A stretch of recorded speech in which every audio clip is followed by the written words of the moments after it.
नमस्कार दोस्तों, सौर एकेडमी में आपका स्वागत है। और आज हम मौलिक अधिकारों के विषय में चर्चा करेंगे।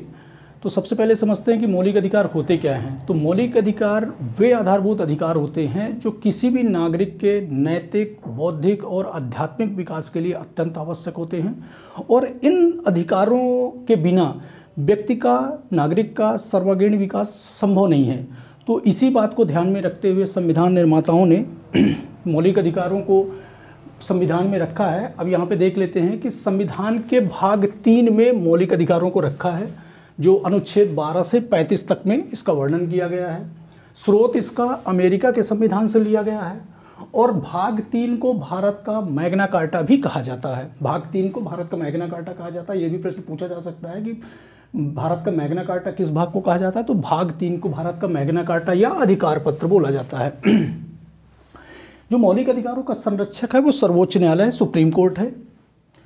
फिर मौलिक अधिकार, जो मूल मौलिक अधिकार है, मूल मौलिक अधिकार में 7 प्रकार के मौलिक अधिकार रखे गए थे। लेकिन 44वें संविधान संशोधन, 44वें संविधान संशोधन जो 1978 में हुआ, उसमें से संपत्ति के अधिकार को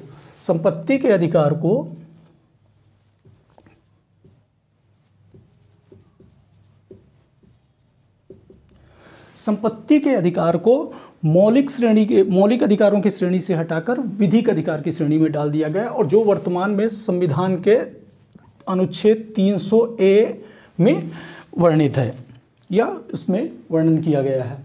अब जो मूल अधिकारों की संख्या 6 हो जाती है। उसमें से सबसे पहला मूल अधिकार है समानता का अधिकार, जिसे अनुच्छेद 14 से 18 में वर्णित किया गया है। अनुच्छेद 14 में विधि के समक्ष समानता। विधि के समक्ष समानता मतलब कानून के सामने सभी नागरिकों को समान अधिकार हैं। दूसरा 17 जो अनुच्छेद 17 है वो अस्पृश्यता को गैर कानूनी माना गया है। स्वतंत्रता का अधिकार, जो दूसरा मौलिक अधिकार है वो स्वतंत्रता का अधिकार है, जिसको अनुच्छेद 19 से 22 में वर्णित किया गया है। अनुच्छेद 21 जीवन जीने का अधिकार, और अनुच्छेद 21 का शिक्षा का अधिकार। शिक्षा के अधिकार को 86वें संविधान संशोधन, जो 86वां संविधान संशोधन हुआ है 2002 में, इसको सम्मिलित किया गया है, जिसमें 6 से 14 वर्ष के बच्चों को निःशुल्क और अनिवार्य शिक्षा प्रदान करने का प्रावधान है। तो ये 21 का में शिक्षा का अधिकार है। पूरे अनुच्छेद हम नहीं देख रहे हैं, जो प्रमुख अनुच्छेद है उनको देख रहे हैं।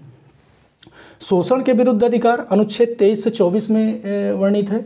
अनुच्छेद 24 में यह वर्णन है बाल श्रम का निषेध, मतलब 14 वर्ष से कम आयु के किसी भी बालक को किसी कारखाने या किसी जोखिम भरे कार्यों में नहीं लगाया जाएगा। ये अनुच्छेद 24 में वर्णित है। फिर धार्मिक स्वतंत्रता का अधिकार, आप कोई भी किसी भी धर्म के हो, वो आपको मानने का, उसका प्रबंधन करने का, उसका प्रचार करने का अधिकार प्राप्त है। संस्कृति और शिक्षा संबंधी अधिकार, आप किसी भी संस्कृति, शिक्षा, भाषा से संबंध रख रहे हैं, वो आपको मानने का पूर्ण अधिकार है। संवैधानिक उपचारों का अधिकार अनुच्छेद 32 में वर्णित है।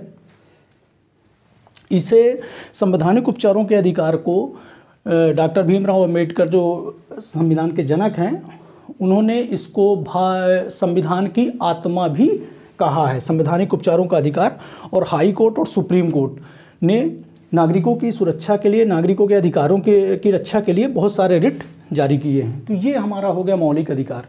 मौलिक अधिकार के 6: समानता का अधिकार, स्वतंत्रता का अधिकार, शोषण के विरुद्ध अधिकार, धार्मिक स्वतंत्रता का अधिकार, संस्कृति और शिक्षा से संबंधित अधिकार, और संवैधानिक उपचारों के अधिकार। ये कुछ प्रमुख अनुच्छेद हमने लिए हैं जो परीक्षा के हिसाब से परीक्षा में पूछे जाने वाले हैं। अब हम देख लेते हैं राज्य के नीति निर्देशक तत्व। राज्य के नीति निर्देशक तत्वों का क्या उद्देश्य है?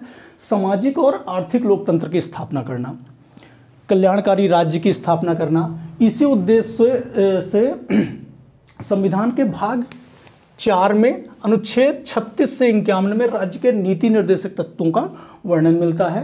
ये हमने आयरलैंड के संविधान से लिया। मौलिक अधिकारों को हमने लिया था अमेरिका के संविधान से, राज्य के नीति निर्देशक तत्वों को लिया है हमने आयरलैंड के संविधान से। उद्देश्य वही, आर्थिक और सामाजिक लोकतंत्र की स्थापना करना। इसमें कुछ अनुच्छेद हैं, जैसे अनुच्छेद 39 में समान कार्य के लिए समान वेतन, ये राज्यों को कर्तव्य दिया गया है कि समान कार्य के लिए समान वेतन दिया जाए। 40 में ग्राम पंचायतों का गठन, जो ग्राम पंचायतों का गठन होता है वो अनुच्छेद 40 में वर्णित है। समान सिविल संहिता अनुच्छेद 44 में है। कृषि और पशुपालन से संबंधित अनुच्छेद 48 में है। पर्यावरण की सुरक्षा, पर्यावरण का संरक्षण, ये 48 का में है। और अंतर्राष्ट्रीय शांति और सुरक्षा 51 में है। इस तरह से जो मेन प्रमुख अनुच्छेद हैं राज्य के नीति निर्देशक तत्वों का, वो हमने यहाँ पे चर्चा किया।